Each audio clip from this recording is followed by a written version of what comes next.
My first hairstyling credit. Good evening, everybody.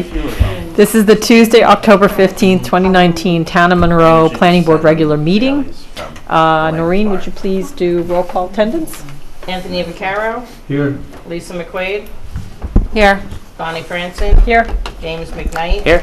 Jason Sorensky. Here. Jeff Manson. Here. John Allegro. Here. I'd like to point out the fire exits. They're the two to the front of me. One is the main entrance that you came in on. There's a second back by the kitchen where the clock is in that hallway, and then one to my left behind me. With that, let's please all stand for the Pledge of Allegiance.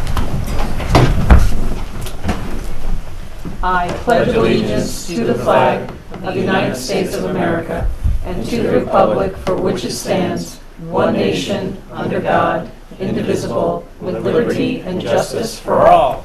Yes. Thank you for that, Mr. McKnight. Well, Ward wasn't here for us. I know. He's here in spirit. Yes, he's homesick. Oh. Cool. So the first item on the agenda is Outback Steakhouse. If you'd come on up.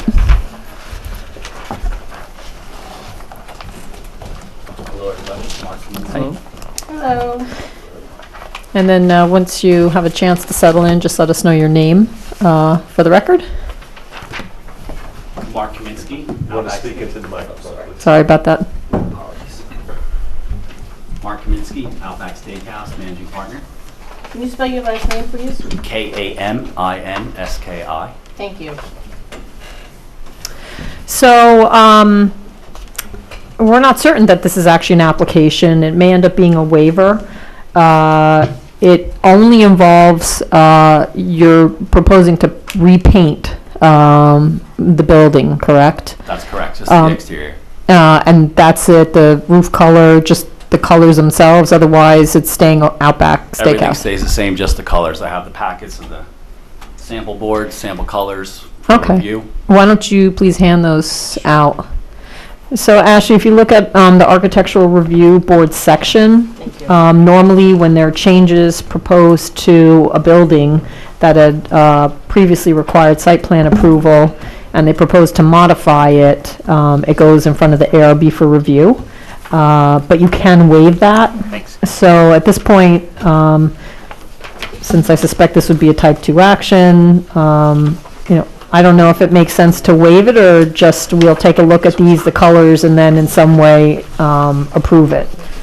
So your code 5731, it talks about minor revisions or alterations to existing facades can be waived by the planning board. That, I'm just looking at it quickly, it seems like it's talking about in the context of site plans, so this is just before you for ARB and nothing else? nothing else, yeah. So what, when it went to the building inspector, or did it go to the building inspector, or it came first to the planning Came board? to us just Right. to see if they could, and they answered that they didn't have any issue, they just needed ARB with us. Okay. Talk to Ben's office. Okay.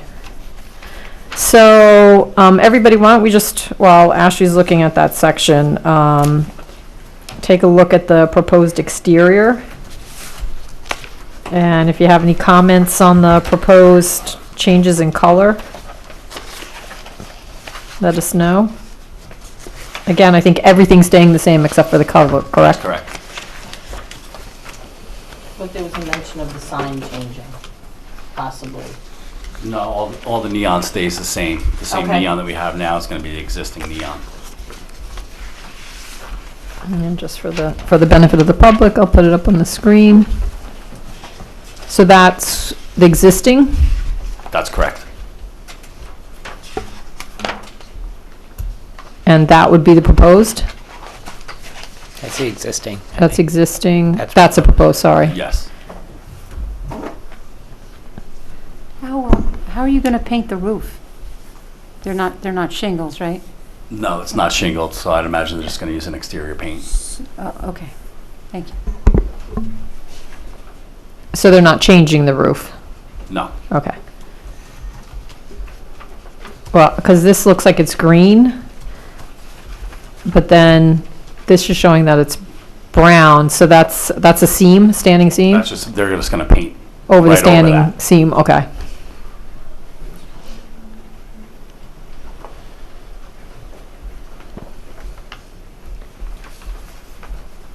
Anybody have any comments on the colors of the changes?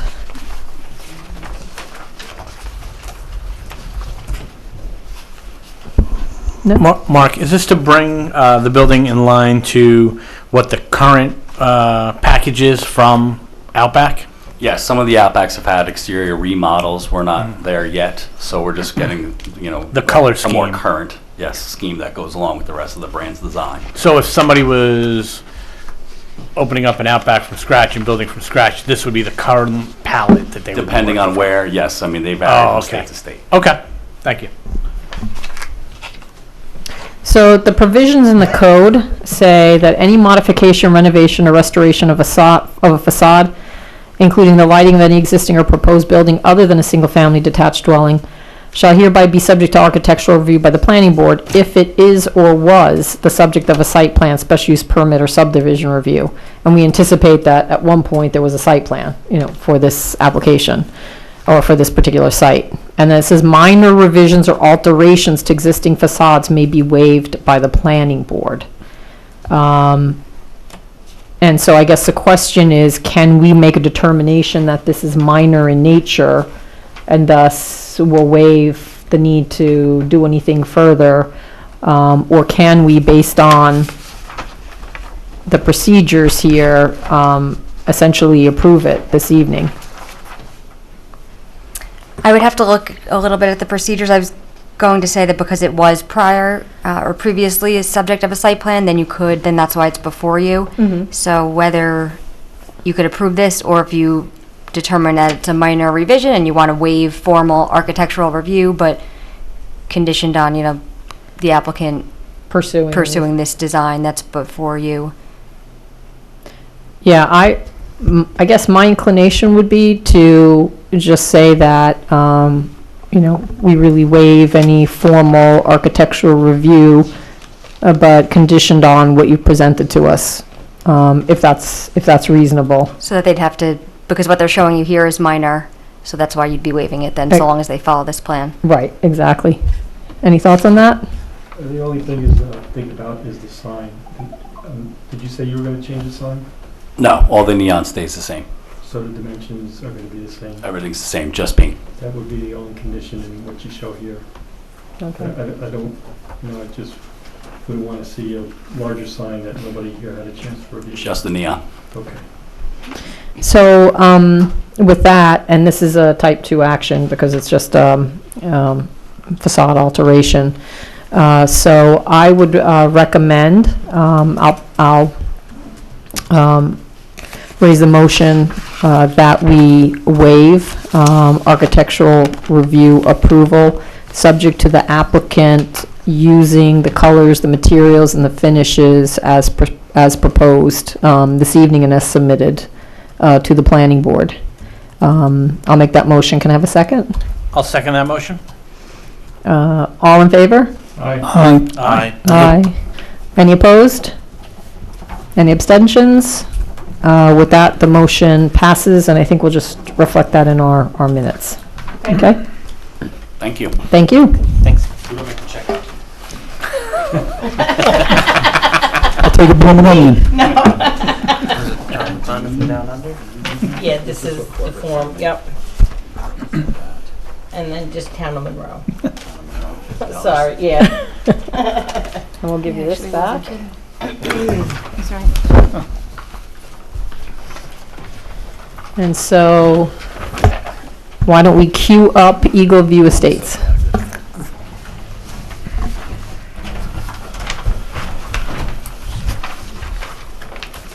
And we'll just wait for Mark to finish up here, and then we'll...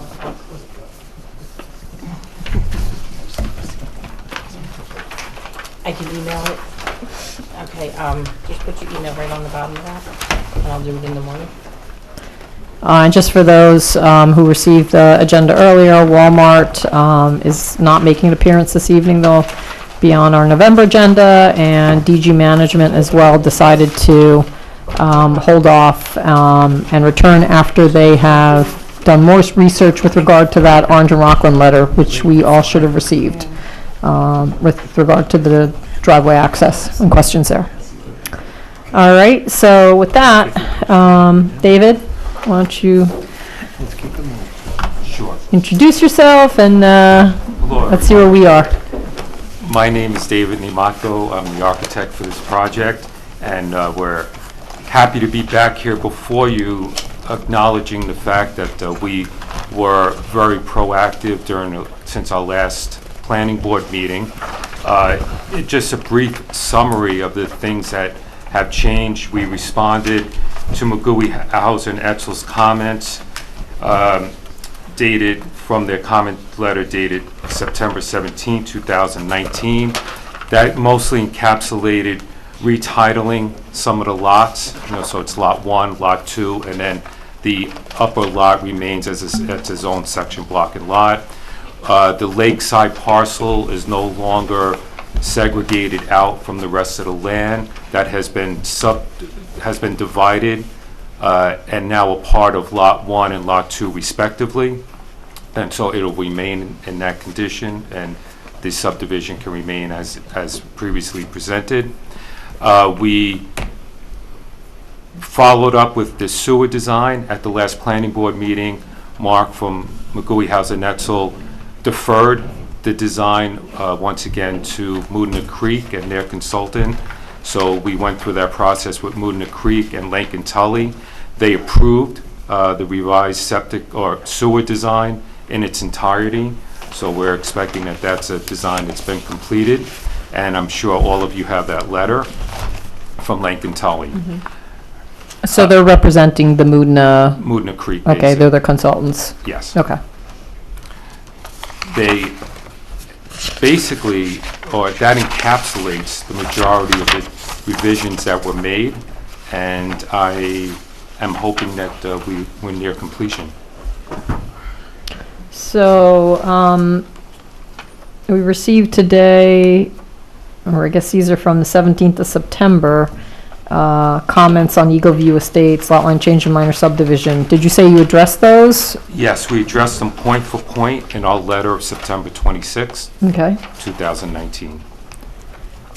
And Sean, did you want to add anything to that? I think they just have, I think the date on these is just wrong. These are new, right? Oops. Oh, yeah. I guess it's... yeah, I apologize. Tonight's I put September on the review comments. It should be for tonight's meeting. Okay, I thought I had to address that, but... So the comments that we received, this is 10:15? Correct. Okay. And does David have a copy of these? No, we haven't received the copy yet. So, no, do we have an extra?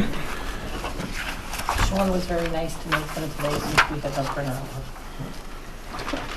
Does he need this? Do you need this one? Yes. This is down to Lisa. Oh, thank you.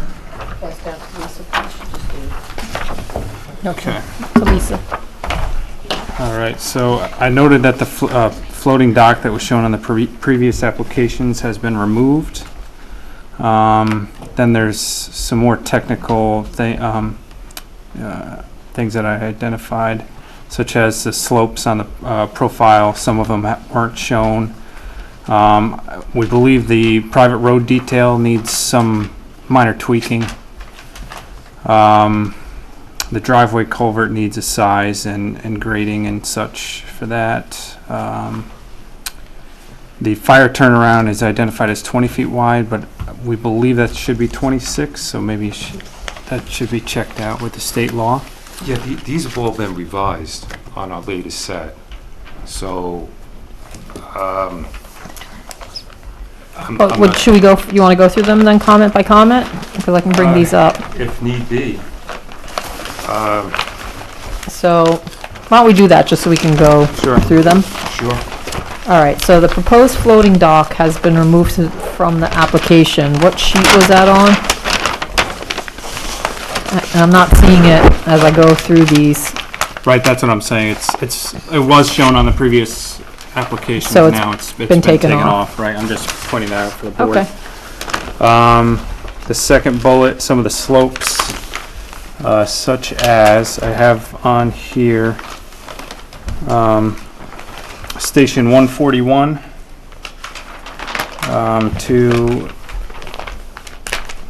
149. That looks like a really steep slope. So what sheet should we, Oh, I'm sorry. bring up? SP6. SP6. Could you just back up and tell me what the last revision date is? On the plan, Did you email you that this afternoon? as far as the plans? Yes. I sent it out right before 4 o'clock. So we received plans, and these are dated 10/11/19. Correct. I just want to note, we did our review based on the 9/26, which was the one we received, at the for the submission deadline. Right, so we actually we got these, Tonight. right, at the end of last week. Or no, you're saying we received the, They brought them in to me today after they got the letter from my controller. okay, so you have not had an opportunity to take a look at this, okay. So these would be based then on the your 9/26 6, right. set. It's understandable, unfortunate, but understandable. But yeah, we still stand by the fact that the revisions made to 5, 6, 7, and 8 had to do with the sewer design, and the sewer design was deferred to an outside source, was deferred to Moodna Creek and Lankin Tully, so and they approved it, so I'd like to... With the understanding, if I can quote Mr. O'Rourke's Yes. letter, that he says, "Our office has not reviewed any design calculations or pressures and would defer to the applicant's engineer to verify pump information or provide engineer calculations for our review and approval prior to installation." So, So that would be a subject of, is that prior to then installation for a building permit, or prior to installation? When would that be done? I guess it's up to the board if you would like us to take a look at it or leave it up to the building permit. I guess that can be a Or you condition might of still approval. review it, but at Well- the building permit stage, Right. just to do the final Or calculations. Lankin Tully could, Yeah, as but part of the basin. but since they'll be- we read only a portion of that paragraph. The last sentence says, of that paragraph says, "We do note that the plans have been updated to reference that the pump station is to be approved by Moodna Basin. Therefore, at this time, our office finds the plans acceptable for consideration by the town of Monroe." So to that extent, it has been approved. Now, Moodna's Basin still requests specific designs regarding the grinder system, and that would be submitted upon during the building permit process. So, the board can approve this and can use as one of their conditions that caveat. Right, I think as a condition of approval, and then we would have to figure out the timing for it. That's You know, fine. you would have to submit all the calculations, That's fine. to make sure that it's adequate, I right? think that's what we were discussing. Yeah. Yeah, so just going back to that letter from Lankin Tully, and the way I had read that was they were approving it basically for this board to be able to review it and proceed, but Moodna Basin's gonna have to have that final approval of whatever plan that is. So it's approved at this juncture to move forward, but it's not any kind of final approval. So I would suggest that before signing the plat, that has to be resolved in order to show that they're buildable lots. Right, and ultimately, we're approving a preliminary plan or a final plan? I'm trying, Both together, I believe both is how it's together? been. Okay. All right. So, again, that could be made a condition of approval, and we'll figure out the timeframes when that has to be addressed. Slopes of the proposed profile of the private road are still not shown. So that was Well, station, and you said for- SP5 you want to I look said at? some of the slopes. So, Okay. yes, on SP6, 6. the upper right corner is the proposed profile of the private road. So right over here, Right. okay? Station 1+41 through 1+49. There's a relatively steep, I assume it's a slope, not a curve, that's shown. And I think you can see it better on the profile. Yeah, I'm trying to, zoomed in too much. 100.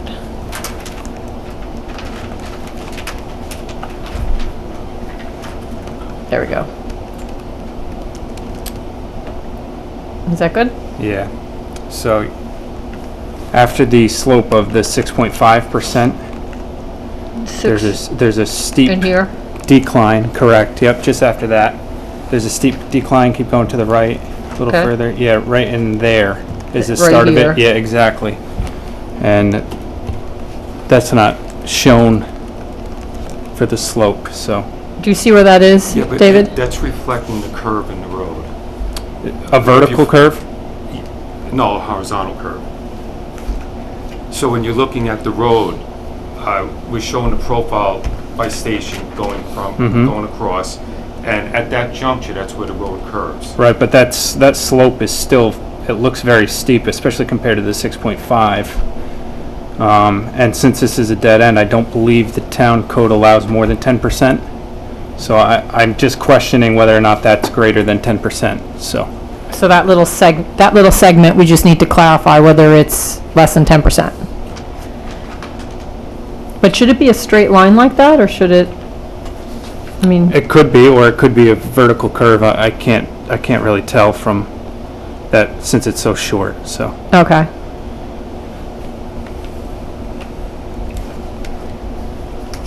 The next item is sheet SP5 identifies the proposed 26-foot private road with 3-foot swell per town code section.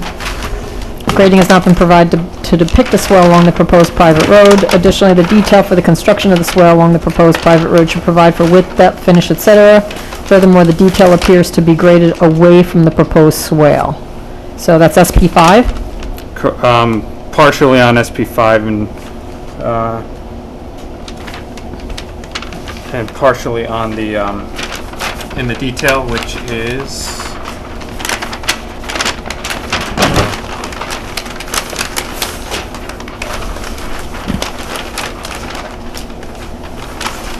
I believe on the last page. The last page? There's a trench.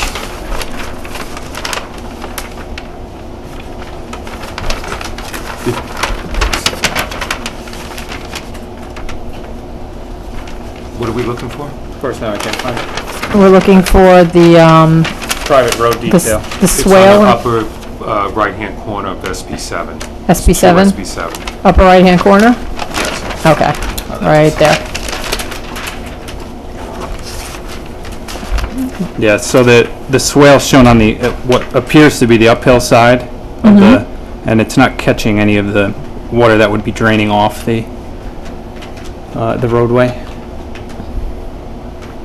So, and I believe the swale does have to be on both sides though, so. That the swale is per the town's requirements, Um, or just from a drainage perspective? Well, it could be the fire code, the state fire code for the private road. So we need a swale on both sides? Right. Well, we talked about this, since the one side was on a downhill side, that the swell wouldn't be needed on both sides.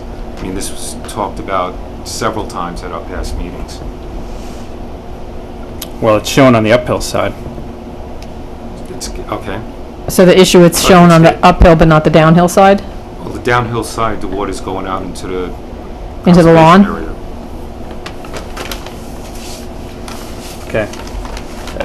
My understanding is swales are utilized to collect the, the drainage from the roadway to get that to the appropriate place to drain it away. discharge? Yeah, exactly. Why would it be on the uphill side if it's not draining toward the houses, right? Or would it No, away from the house. away from the houses?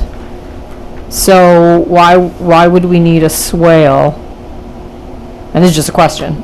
Yeah, so our understanding from previous meetings, so it doesn't run over the road. So to capture drainage before it hits the road, and then is it going toward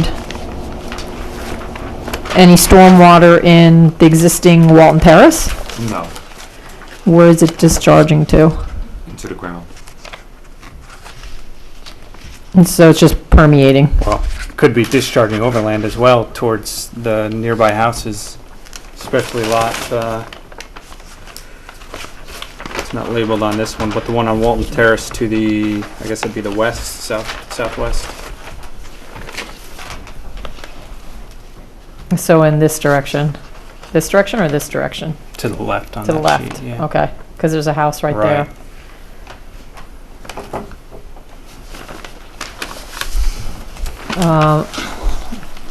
So let's, and the detail itself, you needed additional information as far as the detail for the swell. Right, just notes. Notes, okay. Yeah, which we can provide. Next item was a driveway culvert has been proposed without a Well, dent. let's just Sure. go back, let's confirm that we're all seeing the 26-foot dimension, so that's not revised. We show it on SP7, we show it in that detail right there. Yeah, that's, We show it on SP6 along the private road. I don't think I'm questioning whether or not the 26 was provided. Okay. Right, Yeah, Yeah, I'm actually, sorry, it's so it's actually- related to a different right. The item farther down. 20-foot, I'm, further down, I'm referring to is for the fire turnaround.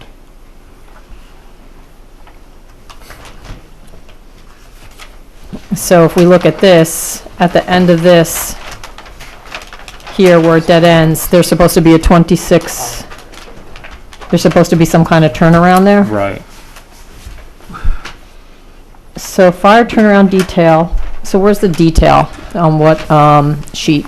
Maybe it's a detail that's in there. You know, board members, we had this discussion at a technical meeting. We've had this configuration for 8 months. It's been noted by the town engineer, it's been noted by everybody. I mean, there's no need to revisit this. Yeah, as a planning board member, I rely on the engineer as far as the engineering details. So all I would ask, here, fire lane turnaround. Maybe it's the detail itself. I don't know if it's an issue on the site plan or if it's the detail. That's right. So if you look here, on the detail sheet, fire lane turnaround, it says International Fire Code Appendix D, Figure D 103.1, acceptable alternative to 120-foot hammerhead, 70 feet, 26, or is that 28-foot radius? 20-foot and 20-foot. That's what's being shown as far as the fire lane turnaround. Right. And then what's being It provided. conflicts with, right. So what we have here is, this is actually 26 feet. Is that what the dimension is? I Right, think on, that's on the that sheet, required. on sheet 20, on sheet SP5, it says that's 20 feet. Just that portion for the turnaround. Sheet SP5? So the width is everywhere. The width is 26 feet wide for the road and other places, but that Gotcha. turnaround is 20 feet. So the turnaround is considered the driveway Yes, as a part of Lot 2. as a part of Lot 2. So it's Gabriel Drive, and then as you're coming in, the turnaround, we're talking about where you would go toward the garage? Yes. So that's 20 feet. Can that be 20 feet? Oh, and then I I see. think it's to the right, So yeah, to the right actually, of and then to Right. the right, it's also 20 feet. Right. And you pointed out some code reference from fire code that says it can be 20 feet. No, I didn't. I said we discussed this at length at the technical meeting, and we discussed it, among here at the planning board. The other board members remember, and it was acceptable to everyone for months now To have a 20-foot, to have that drive along on Lot 2 Mm-hmm. to be 20 feet, and then everything to the east of the house would be 20 feet. I don't recall, but board members, do you recall the discussion? Yeah, I happened to be I made one technical review meeting, and it was one where we're discussing the alternatives to do at the end of Gabriel Drive for fire turnaround. So that became a whole big conversation. Ben pulled up the code, and there were multiple diagrams that the state provides for different alternatives for the turnaround. So like I live on a street with a hammerhead at the end. We have that kind of turnaround. So this was one of the alternative configurations that Ben actually thought would be appropriate here, because you can take the driveway into consideration. And my understanding at the time, I'm not an expert on this, I just sat in on a meeting, was that the other turnaround piece, this extension off of Gabriel Drive, could be the same dimension as the driveway, that would be adequate for fire code, New York State fire code. That's what Ben and Mark were. Okay. I definitely wasn't at that meeting. Yeah. So I think we have to resolve Yep. and follow up with Mark, if that was agreed to with Ben as well. When will Mark be back? This week.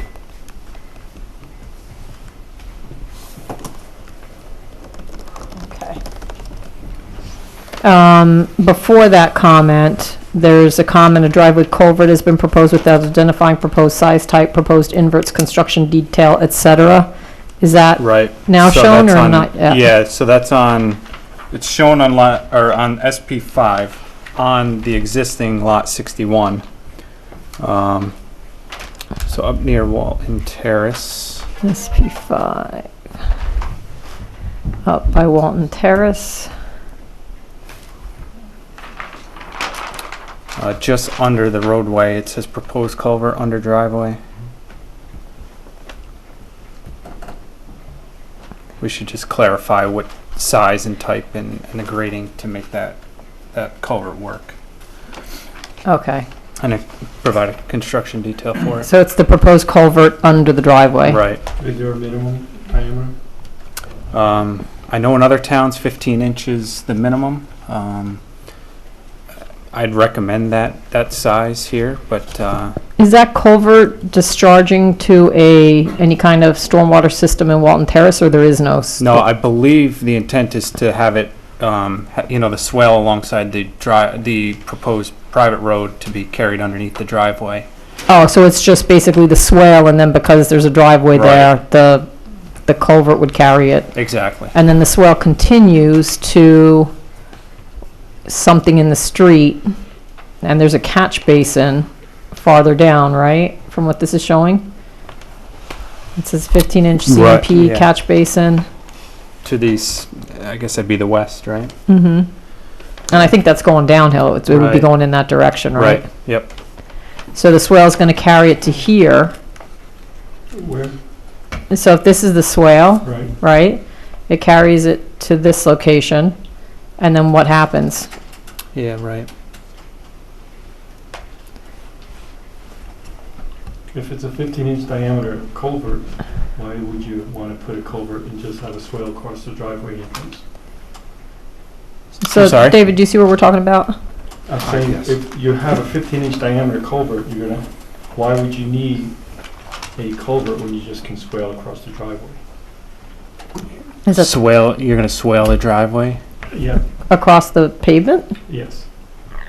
I haven't seen What happens when that. you have shallow culvert pipes that are 15-inch diameter, they heave and they break up the pavement, and you can, If they don't have the right burial depth. Yeah. so, once you start driving that depth of the culvert, then the swale goes down to meet the ends of the pipe, and then you have grading problems.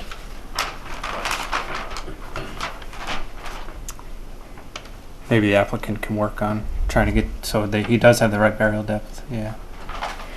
So this, just if we look at all of this, right now it says proposed 3-foot concrete sidewalk.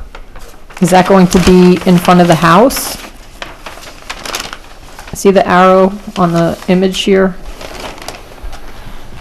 Dave? Actually, that's our error. That should be pointing to the to the other side of the driveway. That's our mistake. So there's going to be a sidewalk on this side? No, No? in front of the house. Oh, in front of the, Go further east, okay, this way. yes, So you're going to have a sidewalk, from the driveway to the front of the house. oh, gotcha, from Yeah. the driveway to, okay. That, So- that was our mistake. So we're going to have a swale that then goes to, and a swale, how, we don't know how deep the swale is, the swale is. So then it goes to a culvert. I'm sorry, Bonnie, the grading's actually going the other way. The grading's going this way. Correct. Yep. Should I pull up a different sheet, or we still need this one? So then this swale, if the grading is coming this way toward the lot, Yeah. why would we have a swale coming off of the street toward this property? Wouldn't that be, if it's grading in this direction, I'm not understanding something. Maybe I'm just misunderstanding your question. So there's a swale in front of this lot. Right. Is the water running to Walton Terrace or away from Walton Terrace? Away from, I apologize. Okay. You can see it on the profile. Everything's downhill from Walton Terrace. From Walton Terrace. Right. So my question is this dashed line supposed to represent the swale? Or is that just representing something else? I'm not sure by that diagram. Do you know, David, the dashed line here, is that representing a swale? Yes. Okay. So why would we then, if everything's going downhill, why would we want to capture it in a swale, or is it because it would otherwise run down the driveway? Is that why we're putting the swale to the edge of Walton Terrace? Well, I believe the private road detail requires this swale. Okay. So, I guess Bonnie's question is, why are you picking up the drainage from Walton Terrace and directing it down right, the road? right. Right. Good question. Perhaps that should continue on to the catch basin to the west. Right. In other words, we don't want to direct water from Walton Terrace onto your Correct, property. right. If it's going downhill, we want to keep I agree. the water off of your I property. agree. Okay. So I think something needs to happen here Right. by this driveway to protect the driveway, which is going to be a private road, and not to direct it toward your property. Yeah, well, we'd like to start the swale not on Walton Terrace, but on the property. So I think, Right, but to continue the town's drainage of Walton Terrace, there should be a culvert underneath the private road, the proposed private road. so it would hook up to this, Assuming that The there's catch basin and this- swales. Perhaps, unless there's swales, existing swales within Walton Terrace, which I can't tell by the grading plan, or I'm sorry, the existing survey, so. I don't know if we can get an aerial in here. That's right. Do you recall what's in the street there in Walton Terrace? That's 6-inch HDPE to a 15-inch CMP. Can't be much drainage. Right, but that 6-inch HDPE could be something from the house, some kind of French drain or something.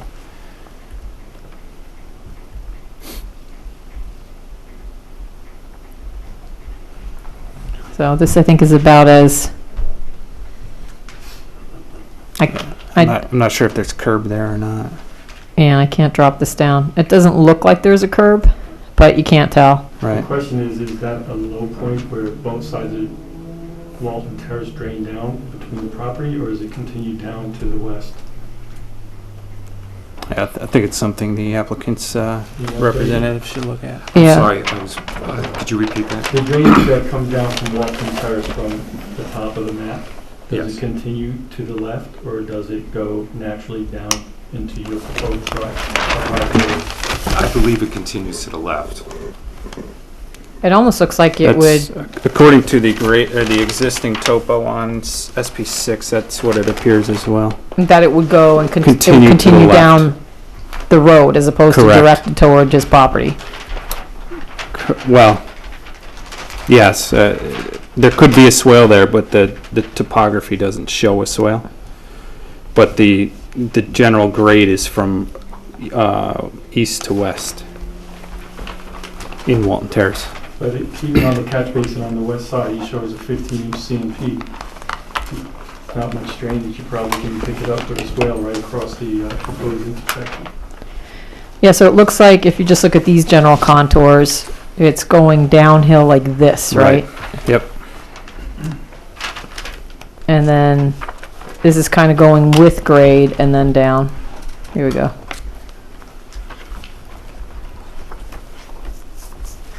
I don't know if we have a better base map here. That's what it shows. Well, so I think we have to deal with, bottom line is whatever the drainage is at Walton Terrace. Correct, yep. To not direct it toward your property. So I don't know what's typically used to do that, or if it's just a Typically we swale or... Typically, we see the, driveway culvert, or this would be a private road culvert. Would a trench on top, open grade on top to catch the water or to bypass? No, to be direct, conveyed underneath the roadway. Conveyed underneath. Right. Can I ask a question, Barb? Sure.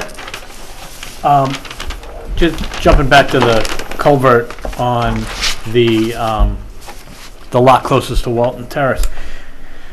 So I understand why you'd have proposed a culvert there to carry the water coming down the swale. After that point, if I'm following the slope diagram, it gets steeper as you're heading down towards what will be proposed Lot 1. And where the driveway on Lot 1 is either right after or right before the 6.5 degree slope bottoms out, why wouldn't you need a culvert there to carry what's coming down the hill, basically around past that driveway? Because it's carrying across the drive at that point. If you look at the topos, we're coming in at 754. There's on SP6, there's a spot elevation of 754.3. It comes across pretty flat along there. So SP6? Yeah, yes. So it's running downhill, even at that point, towards what the proposed conservation easement is? Absolutely. Even at that point of the hill? Absolutely. All right. That was just wondering about that. Okay. We discussed the fire turnaround, so Mark will confirm whatever the discussions were with the building inspector. Right. Porous pavement details provided, although it's unclear where it's proposed. Yeah, after that, I made that comment. Ashley had pointed it out to me tonight. It's shown for the driveway for proposed, the proposed lot at 61, or the proposed house at 61.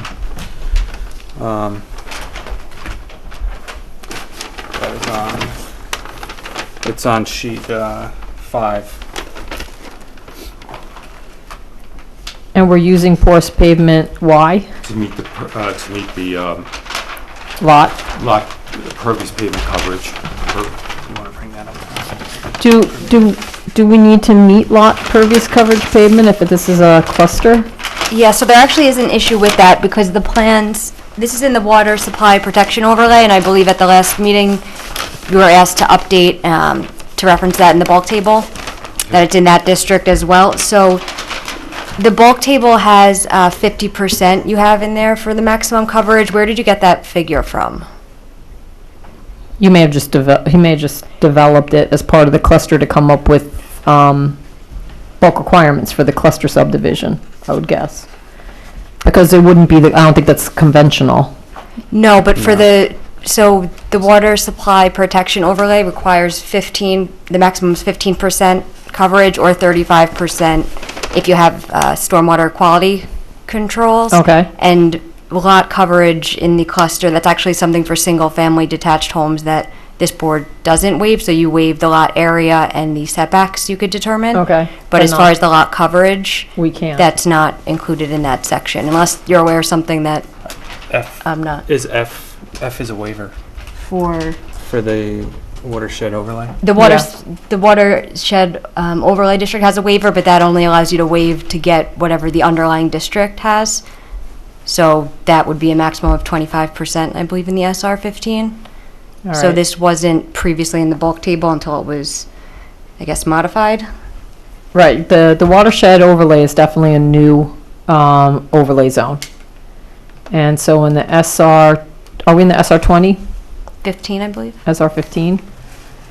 Maximum lot coverage is, if you have central sewer, you can go as high as 25% maximum lot coverage, which is all impervious surfaces. And then the watershed overlay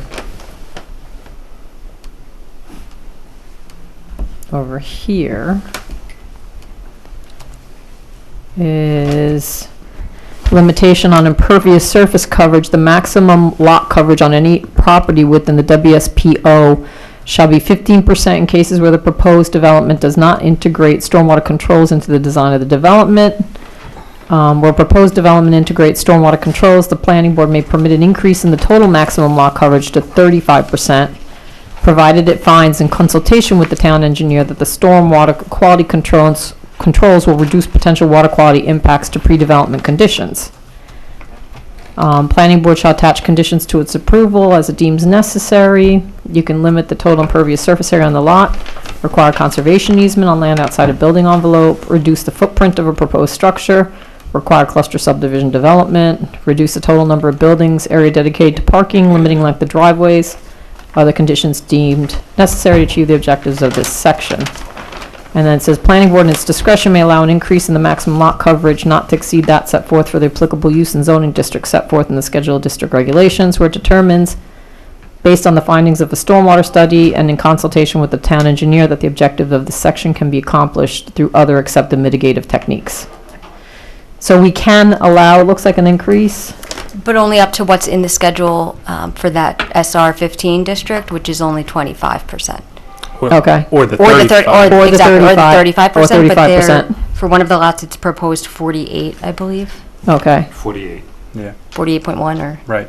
So for And lot that was counting the coverage, porous pavement? I wasn't sure if that was included, if you had excluded the porous pavement from that, okay. Yes. so lot coverage, when we say lot coverage, it's not including the road, it's the lot coverage. It includes the road that's in the lot, yes. Right. So the road that's in the lot, So but, that portion of the private road that's. Because that's an easement, so the lot owns the land. okay.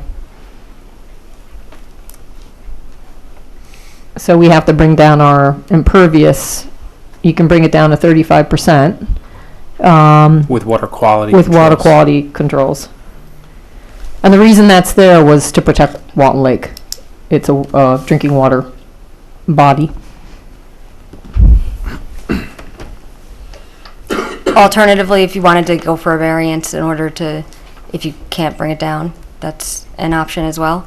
And it doesn't require any determination from the building inspector because they have a plan pending before you, so it's either way, whichever you want to resolve that. I do note, though, since the public hearing closed and we have that 62-day deadline for a default approval, so this board would need to take action by November 18th, which would mean your next workshop meeting, I believe, so. Unless it was extended. Exactly, so we'll Okay. need to talk about extending that if you're gonna be able to, that way you could either go for the variance or modify the plans and resolve this coverage issue. David, how close are you to, or how far off are you on 35%? Do you know? We are 13%. Okay. We actually used.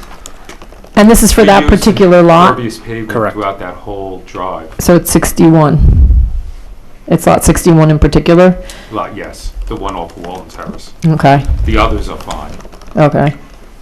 The others are 20 and 18, so they don't meet the 15% for the watershed. But if they provide water quality, then they're okay. Right. Okay. So it's really 61. That's the one that's in question. Yes. Well, I have to say that, in that particular instance, for that particular home, because it has very little yard and it's just a tight squeeze because of the requirement for the private road, that maybe that has to have either a smaller building footprint or rethink, the the garage or the driveway or something there to reduce the amount of impervious surface area. Because I think you have a 40 by 25 foot, Yes. so maybe we go to a smaller footprint or, I'll have to determine what's, represents 13%. Okay. And then address it. okay. So is that addressed in the porous pavement details provided? Yep. Conservation easement marker detail identifies that locations of markers shall be field set by project surveyor. Is this adequate for the board? So I think the conservation easement marker detail, do we have the detail on the sheet? The actual detail? Yes. Yes. Okay. And so,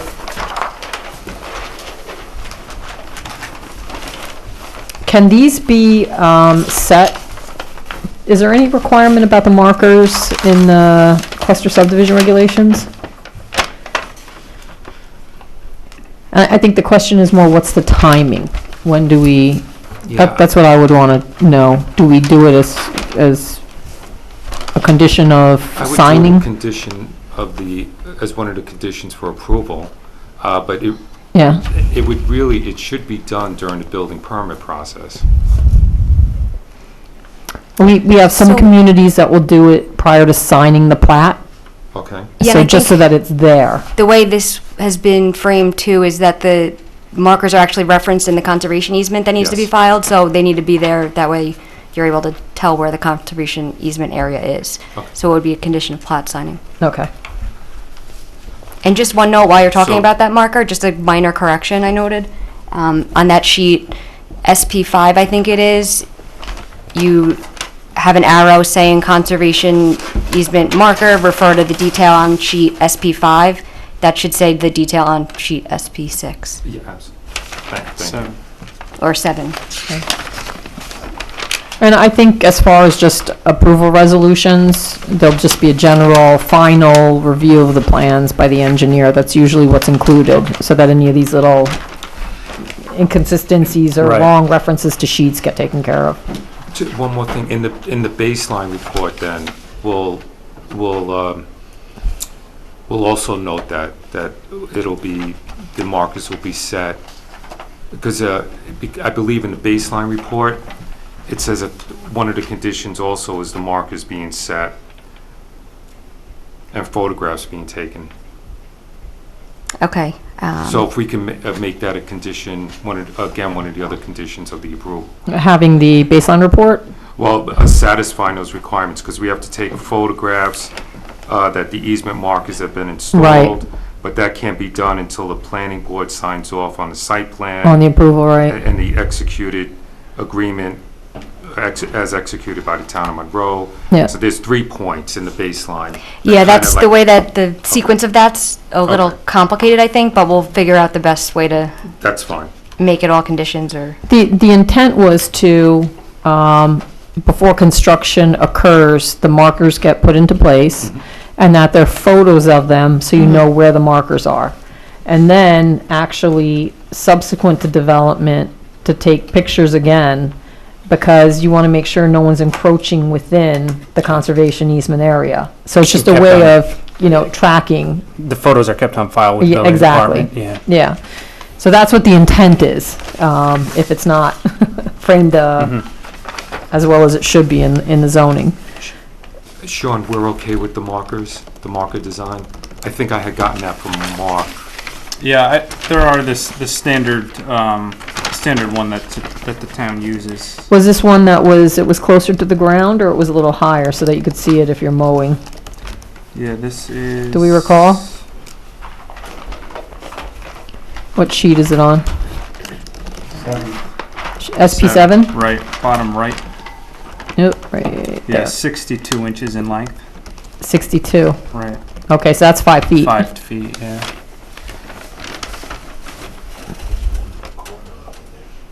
I'm sorry. Wetlands marker. No, this is a conservation easement. Oops. I just zoom in. So, I mean, by the time they're set into the ground, they're gonna sit 48 inches up.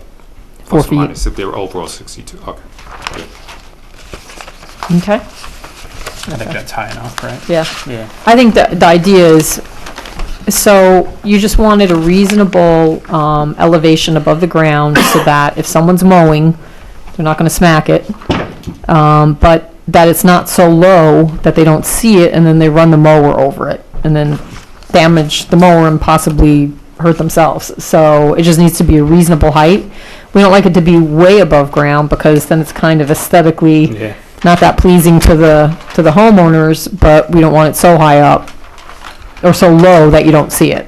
So there's like a happy middle ground and I mean, I think it's reasonable to discuss what would be Yeah. appropriate. Yeah. Especially if the owner has to purchase them and have them installed, so let us know what height you want above ground. Any thoughts, board members? I mean, this table's probably, what, 32 inches high? About 32 to 36 above the floor? Yeah, I think that's pretty high, if that is what it is. I mean, I don't know, what about 2 feet, is that too low? Potentially for, if it's not mowed right up against it. Right. You know, Then they might not see it if it's not being maintained. right. So, anybody? 2.5 feet, split the difference. I knew that was gonna be an option here. They may actually come in specific lengths too, I They don't, do, the standard lengths, we have it on the chart there. okay. Standard lengths of 48, 60, 62, 66, So- 72 inches. So if it's 48, but then you're installing it into the ground, That's the total length. So we Okay. have to figure approximately 12 inches into the ground. 18 inches, Yeah. yeah. 12, something like 18? that. Yeah. so maybe 2.5 would be okay? Yeah? No? Anybody feel strongly? The 48 inches was the smallest one? Yes. Yeah. So But they that's- have to then, That's still gonna be almost 3 feet above the ground. It's Right. only 30 inches. right, unless they want to go another 6 inches into the ground, so then you're 2.5 out. Well, 30 inches, we're already at. Let it be 2.5 known, I'm out. very agreeable. Okay, so whatever. I don't know. Board members, again, do you feel strongly? 30 inches, I think 36 whether, inches? 2.5, 3 feet is adequate. Okay. All right.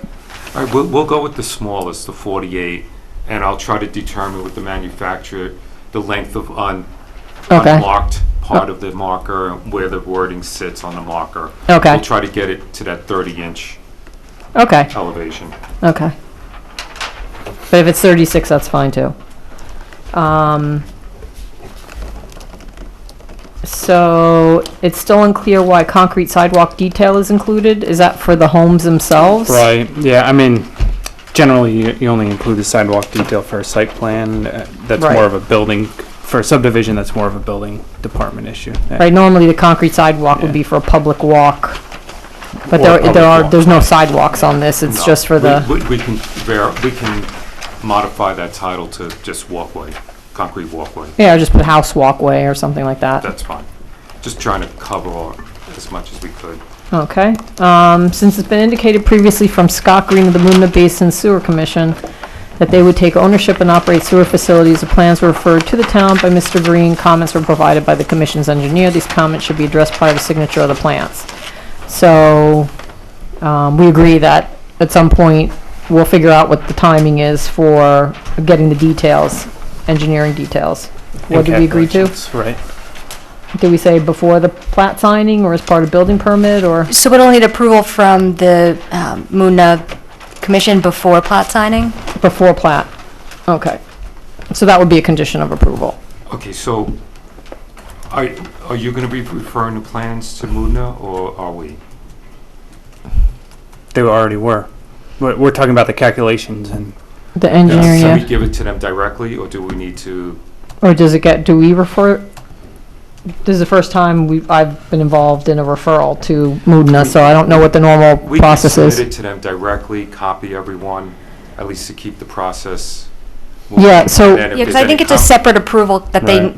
need to give Yeah. you, so that way, that So- probably makes so- sense, as so long as we're you're- copied. Yeah, so you're responsible for getting the permit or the approvals, so, but what would be appropriate is to include a transmittal letter, include Noreen and, our engineer. and just include what you're sending to them. And so if it's a plan set, for example, or engineering details, just provide a set to the town engineer. Absolutely. Okay, We'll send it electronically. okay. And then if Noreen has a copy, just for the files. Comments from the town's hydrogeologist were received. These comments should be discussed. So we have that. Let's just skip that for a moment. We'll get to that. We've reviewed the description for the conservation easement. We note several inconsistencies between the meets and bounds descriptions and bounds shown on the plans. We could work with David separately on that. Okay. So what's showing up on the plans, there's a inconsistency between that and the description. So just a cleanup item. Sure. Status of the easement and road maintenance agreement should be discussed. We previously provided comments regarding such document. We've reviewed the bounds of the private road and utility easement on the plans. There appears to be a missing course on the plan or extra course on the description for the private road. Right. So missing course is in a missing line, Meets and bounds. meets and bounds. Right. Do you want to, can you point out where that is? I had it earlier today. Let me just jog my memory. Sure.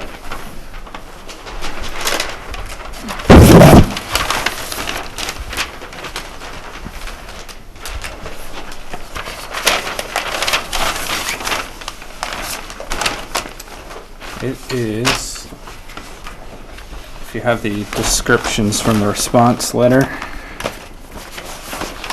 as well. From the response letter? Right.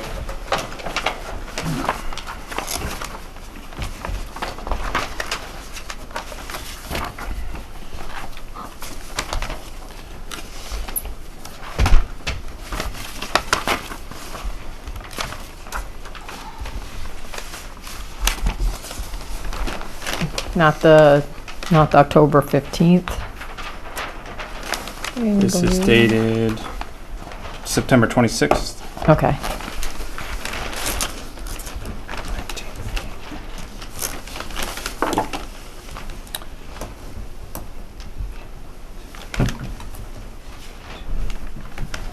GSP, SP7. In the basin.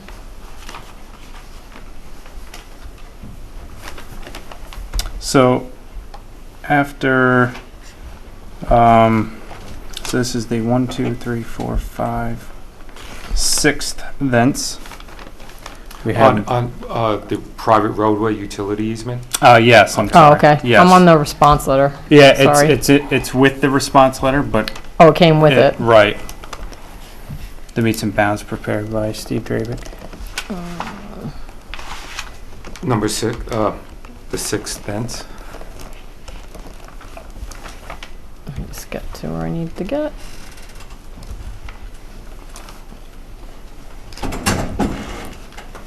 October. So, is it the Gabriel Drive description Right, by Stephen Drabick? right. Okay. So we need to go to the 1, 2, 3, 4, 5th thence. Wait, 17.99, 6th. Sorry, I'm just, That's okay.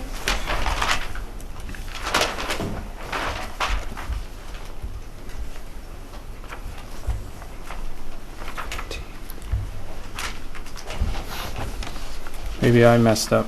Hold on.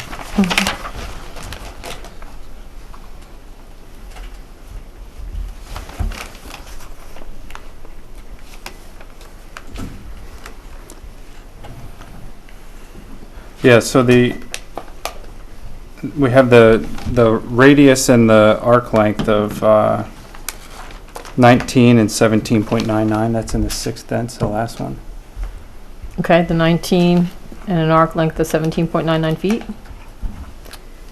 Right. That's not Oh, matching up. but then I guess they have the chord with the 42, 46, 48, and then the 1732. I was looking for a separate chord. I'm sorry, a separate line. Runs but, along a curve to the right, having a radius of 19 feet and an arc length of 17.99 feet. Right, Being and he's also describing the chord of the curve. I was looking for a line length Okay. of that, that 42, 46, 48, and the 1732. So that's my mistake. So that's okay then? Right, yep. Okay. Glad you're looking at it.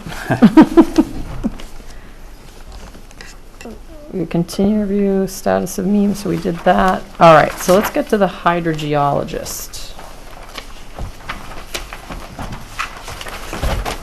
Everybody have a copy of the hydrogeologist's responses? Noreen, you sent them today, right? Yeah, no, I was gonna bring it up on the, Yeah.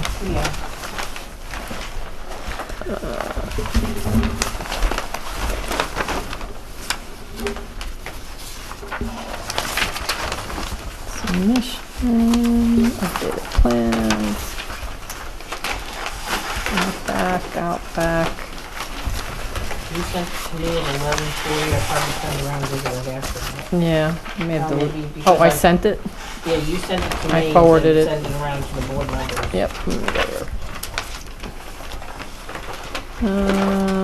Yes. Okay, here we go.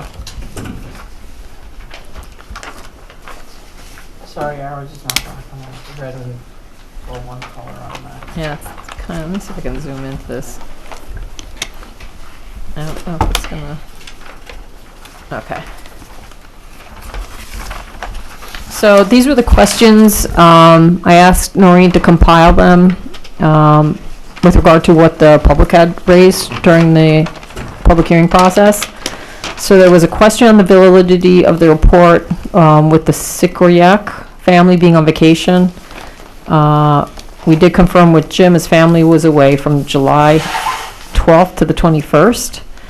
I'm not sure what days the actual testing was done. Was it done during this time? Methodology required that there be advance notice to the family about the testing, and this was not done. So these are my comments to Jeff, our hydrogeologist.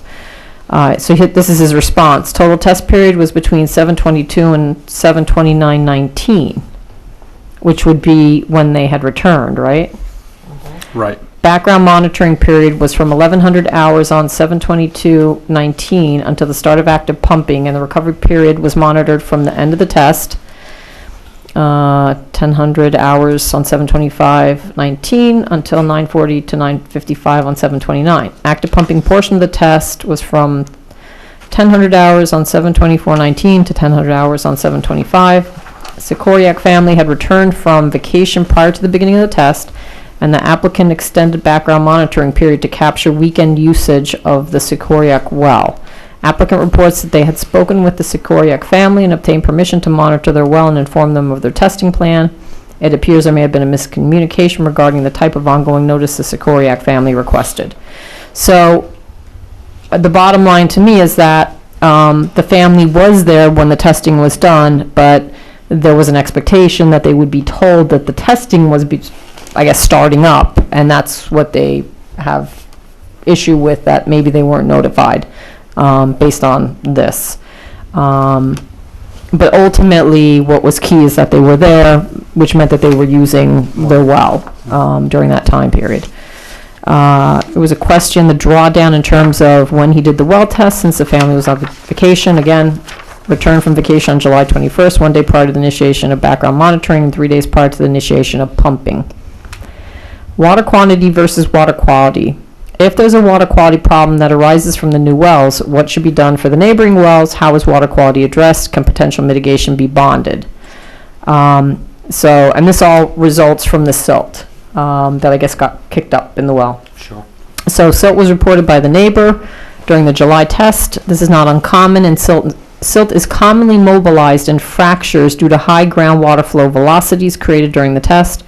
Please note that the test was conducted at a rate equal to 3.5 times the Department of Health standard rate of 2 times daily demand, roughly 7 times what would be considered average daily demand of 3 4-bedroom homes. 2 times daily demand for the proposed development is 1.5 gallons per minute. Test was performed at 5.26 gallons per minute. As such, the test imposed a greater stress on the aquifer than is likely to occur under normal usage scenarios.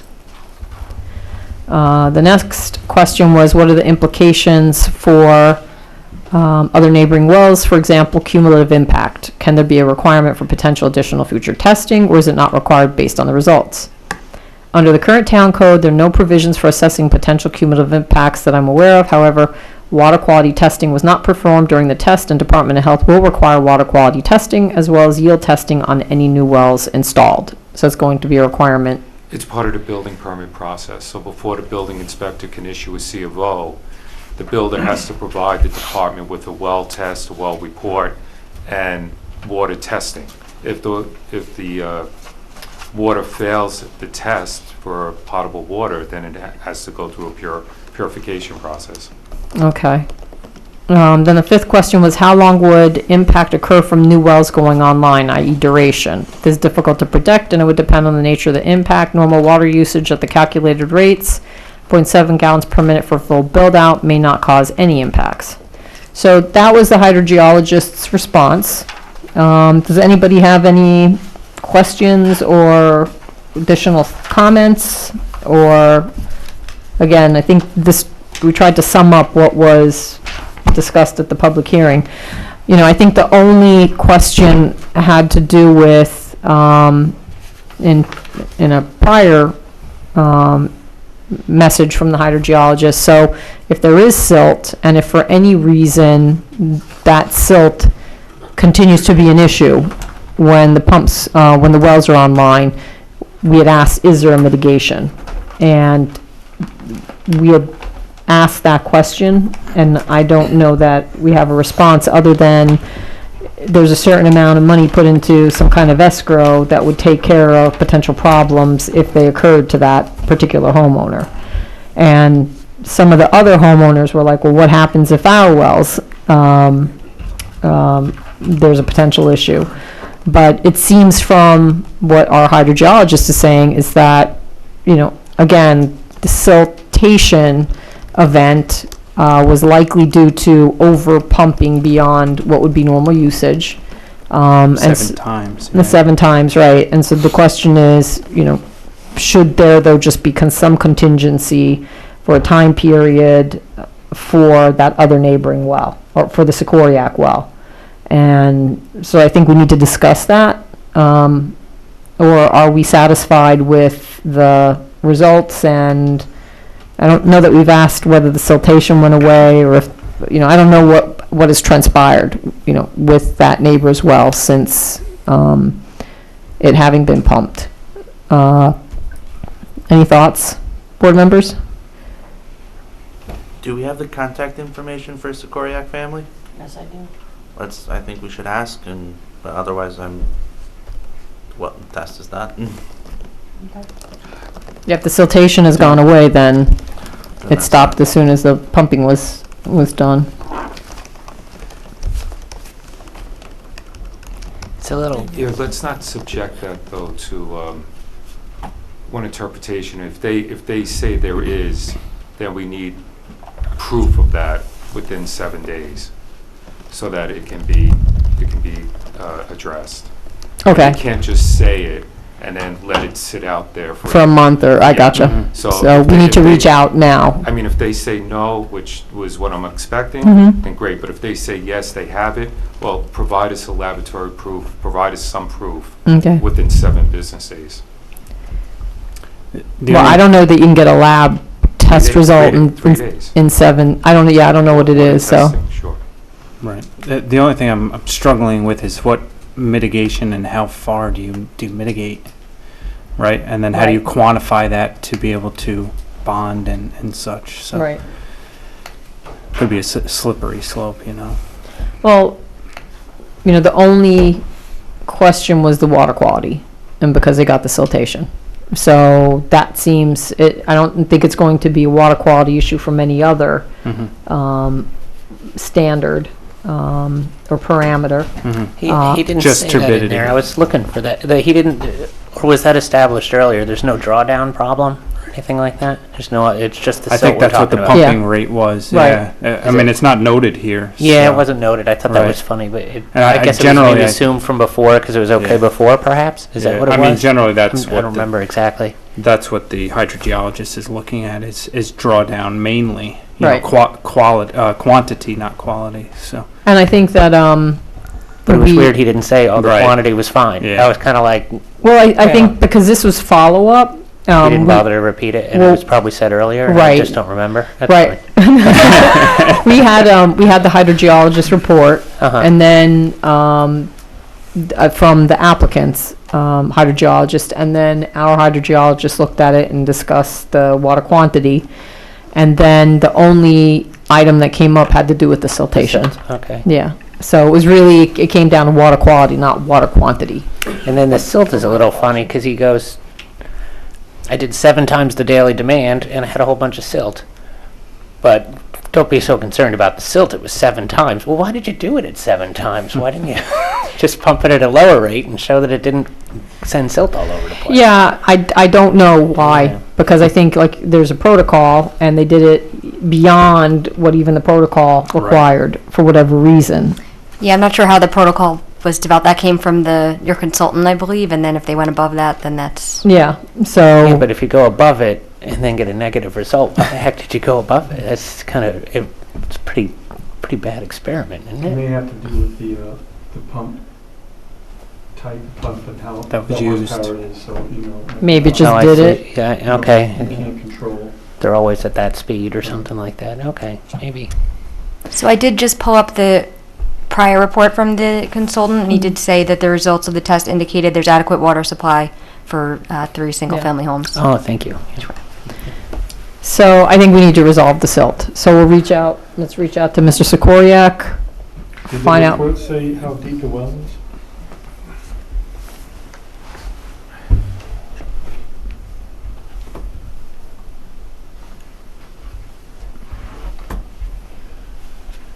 So what are we asking Mr. Sikoriak to do?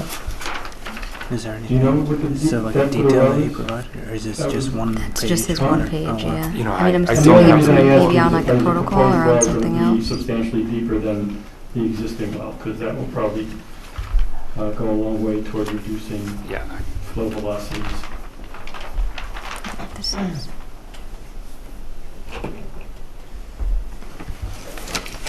I mean, if we talk to Mr. Sikoriak and he says, yeah, it was silty for a couple days and then it cleared up. I mean, that's what I'm Yes, this is... guessing he might surprise us. We still ask. But if he says that, then where do we go from there? Is that...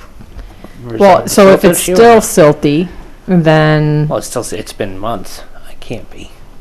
well, I don't know, because if they were doing a drawdown test, and sometimes maybe a little bit of, I don't know. I don't know why it would still be silty. I just, Well, it's 3 I think months. I think anything's we going have to to settle in ask. water after 3 months, don't you think? So, I would think so. I would hope, yeah.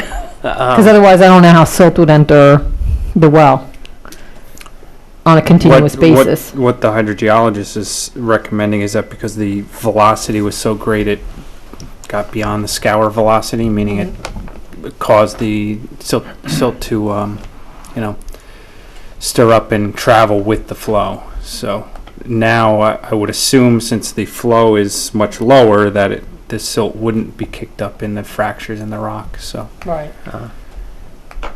Is there any way to tell from that test if having that second house next door with just 1 times normal usage would create a silt problem?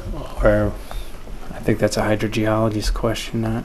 well, Yeah. you were an Yeah. engineer. You were my closest thing. Sorry. I think basically the hydrogeologist, the way that he's discussing the rate, the amount Right. of pumping, et cetera. I think he's recommending or suggesting that it's only due to the high rate, that the lower rates shouldn't. have an issue. Exactly. And so, again, it gets back down to, do we need any kind of contingency? But we first should find out whether they even have silt. Because if they don't have any silt in their well, then it was from the pumping that occurred, essentially. So we'll follow up with them. well, but there needs to be a time constraint. Yeah, yeah. I'm sure they'll get back to us. Okay, and And even after that, if it's no, great. If it's yes, there Then we has need to be a time evidence. constraint, yes. Right, Within 7 days. okay. Well, we'll see what the response is, and then we'll set the time. Do we have any comments, Ashley? Sure, I do have a few. The first one we had discussed before about the lot coverage. And again, we have that 62-day deadline from September 17th. And if you don't take action before that 62 days, then there's the default approval. So this board needs to act by your next workshop meeting unless, I don't know how long it's going to take to get something new submitted as far as reducing the coverage, or if you're going to end up going to the ZBA, but we will need you to agree on the record as far as extending that deadline. Or we'll have to come back, I guess, on the workshop meeting and hopefully you'll have something submitted with ample time to review it prior to then. So our workshop meeting will be held before the 62 days are up. Yes. So we would have to put them on the workshop meeting, Or you could always set a special meeting. or set a special meeting, okay? Which isn't the easiest thing among everybody, but. I just don't know how long realistically that's going to take to just get something submitted. Well, I mean, we'll rock heaven and earth to get this thing submitted, so it's not an issue. Okay. I just, if we're on the workshop and there are any comments, we need to have those comments ahead of time, so we can address it at that workshop. Right. I mean, it's difficult to be responsive, right at the moment of looking at the comments. So if we want to meet the 62-day deadline, we want to have final approval or resolution for approval at that time, and we will submit by the submission date. But again, we need something ahead of time to be able to finalize at that. And again, I think that, we want to make sure that we're just down to the nitty-gritty as far as the comments, and then, the resolutions always include final review by the town engineer, town attorney. That's fine. Okay, so then we'll plan for the workshop meeting workshop? on that. Yep. If anything, though, comes up in the meantime. When's the submission for the workshop, Noreen? I believe it's Halloween, but I had to switch notebooks today and I didn't put the calendar in the new notebook. So I'll verify first thing in the morning and I'll let your office know. Thank you. Because the workshop is, It's the 7th? No? no. I'm sorry, the 14th. 14th, rather, yeah. And then the regular meeting is the 19th, but that's a day past the deadline. It is Halloween. Thank you. The submission date is Halloween. By noon on that day. Trick or treat. Midnight. Noon.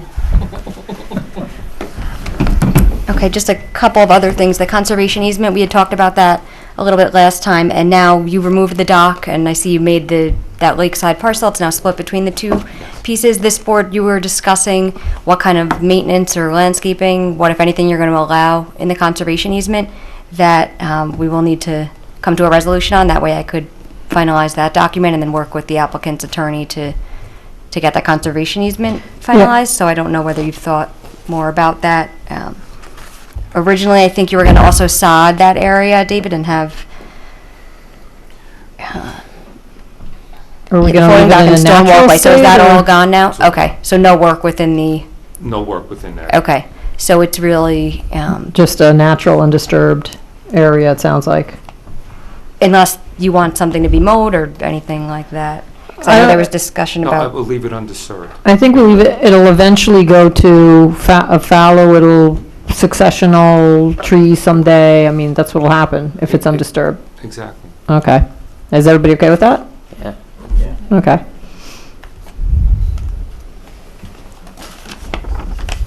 It's kind of steep too. You wouldn't want to mow that anyway.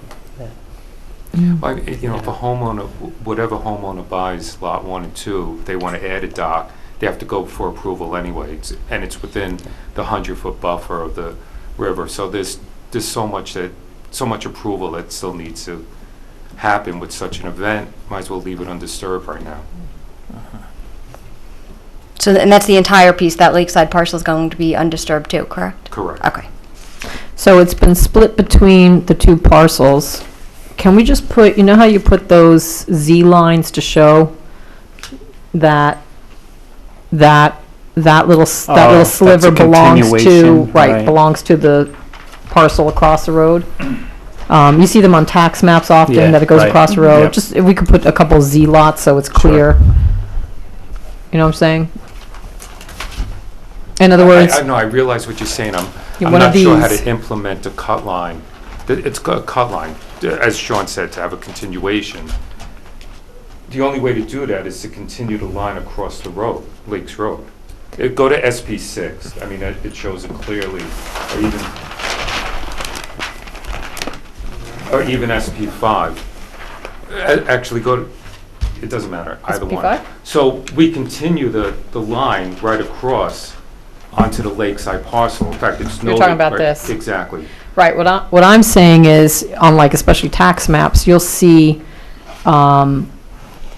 a line that looks like a Z that just does this, that shows that this sliver here, up to this line, belongs to this property. That it's part of, unless there's notes that say this is part of portion of Lakeside parcel, but be added Oh, lot okay. 1. All So I right, guess instead of to be added, it should say that it's part of that yeah, lot 1. because it, Right. It's a portion don't of- say to be added to, just portion of Lakeside parcel, portion of, or Lakeside parcel that is portion of lot 2. As a portion of Lot 2. Yeah. Lot 1, okay. Yeah.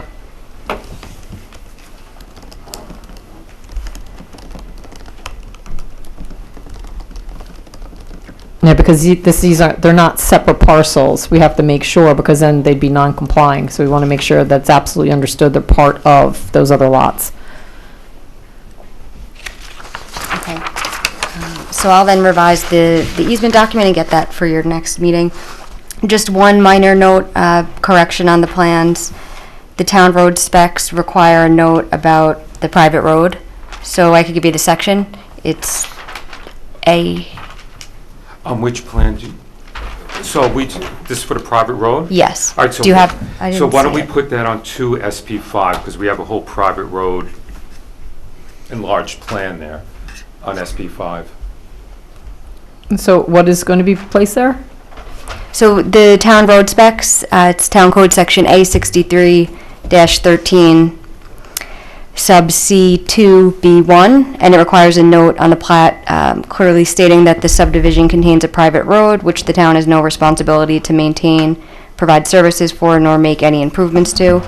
All such costs shall be borne by the property owners. It's right in that code section, Okay. the specific wording. So we'll add that right to this plan. Yeah, that'll be on whatever, the actual plat that's being filed, it'll have to be on, so. Subdivision, right? Sure. And I think that's pretty much it. I will work also with the applicant's attorney for the roadway easement and maintenance agreement, because that's something that is required as well. And I do have a note as far as the engineer final review of the legal descriptions for the easements, and so I know that Sean said they're gonna work with you on whatever inconsistencies were noted. Board members, do you have comments on the plans? No? Ashley, was a resolution already started up by Mike Donnelly? Yes. Okay, so if you would take that and just perfect it and add conditions, and so that we have something in draft form to look at the workshop, and then, you know, possibly take action. Even though it's our workshop, we normally don't take action, but it is regularly, Yeah, it's a regular meeting, so Right. you certainly could. And if you're gonna do anything further, then the applicant would need to consent. right. Okay. All right. Okay. Thank you.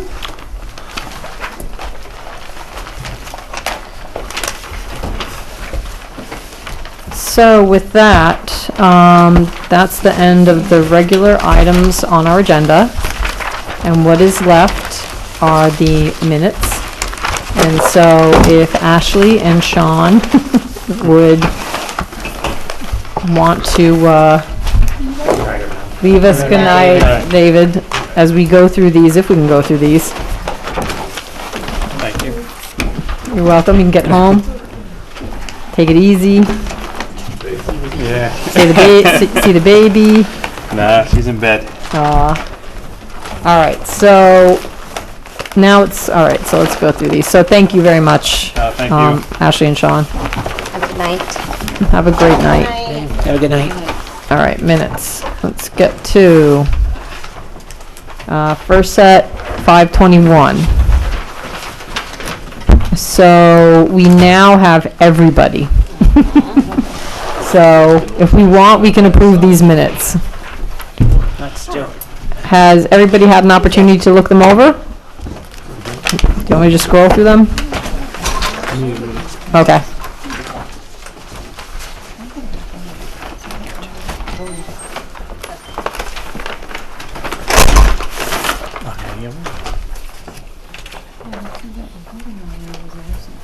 This one on this one?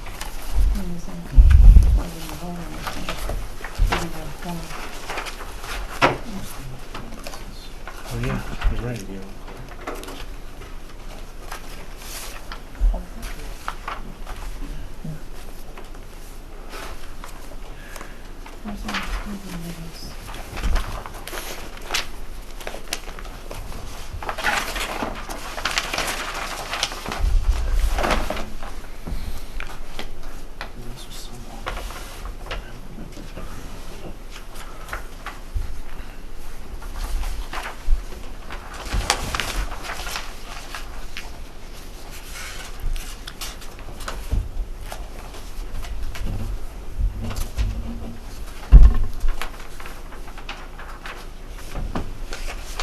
So there was a lot on this agenda with regard to the Kingsville application.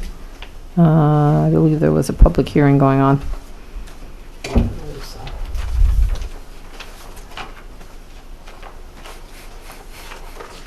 It is a reasonable request. Or, it's funny.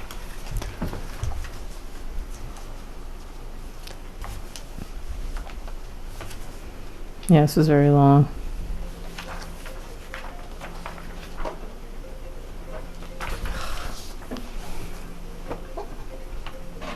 Oh, I remember this. Yeah, Cooper Street. Yeah, it's me. Let us know when you're ready. I'm ready. You ready? Yep. So with that, could someone make a motion to approve the May 21st, 2019 minutes? I'll make a motion to approve the May 21st minutes. May I have a second? Second. All in favor? Aye. Aye. Any opposed? Any abstentions? Okay, minutes carry. So that's May 21st are approved. Okay, so now June 18th. So we do have everybody again. Anybody need an opportunity to review the minutes? I would just say Ward, I think it's Brower. It says Bauer. Oops.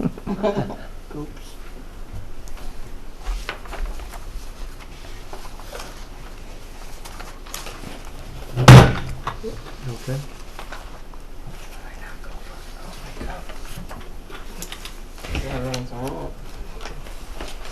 So, just the way this, there's something off, because you have the public hearing, right? So action discussion 2-1 Hillside and Scott. Mm-hmm.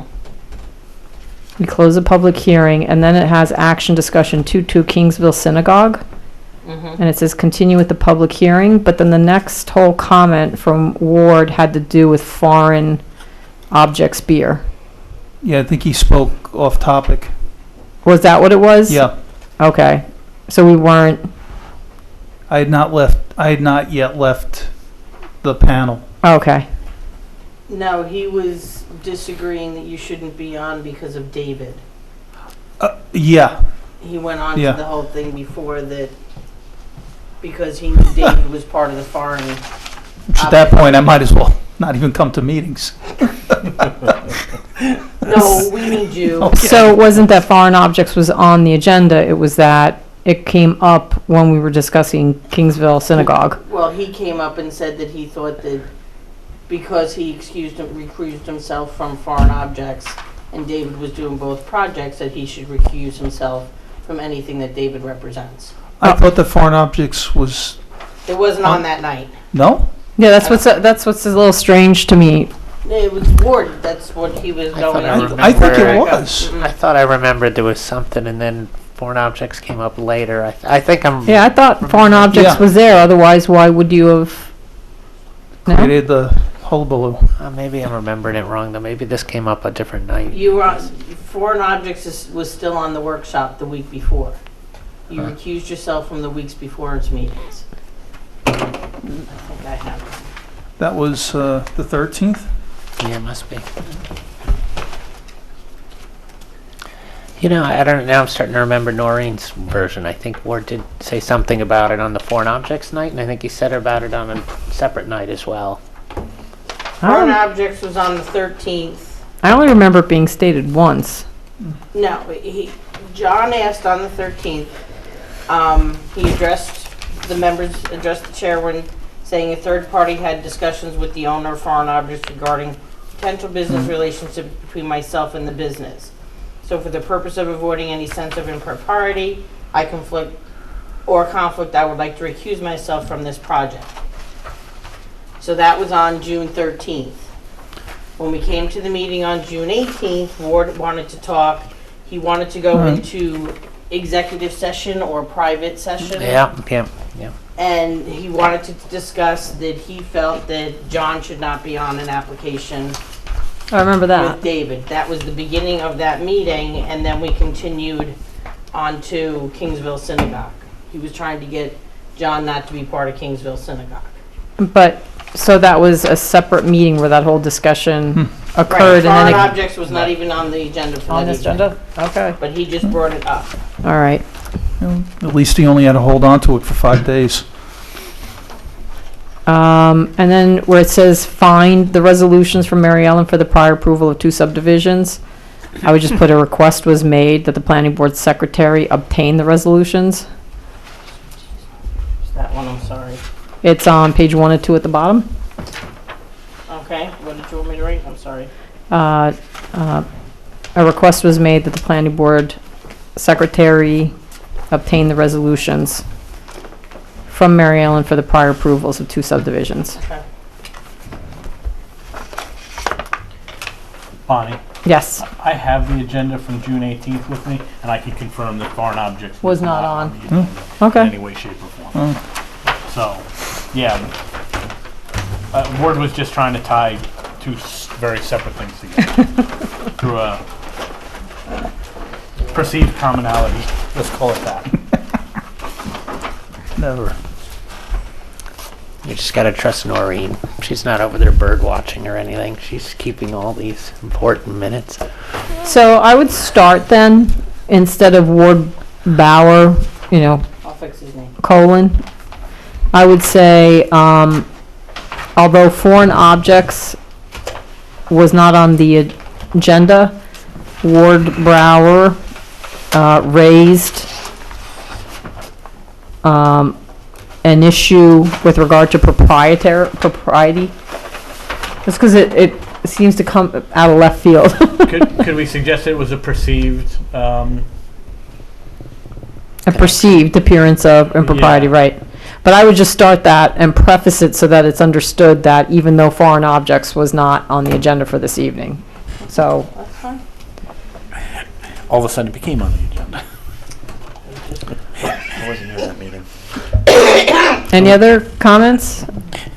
It was brief. You got the whole thing here. You didn't really miss. Ben There- M, there's I would a spell out Ben video. Maldonado.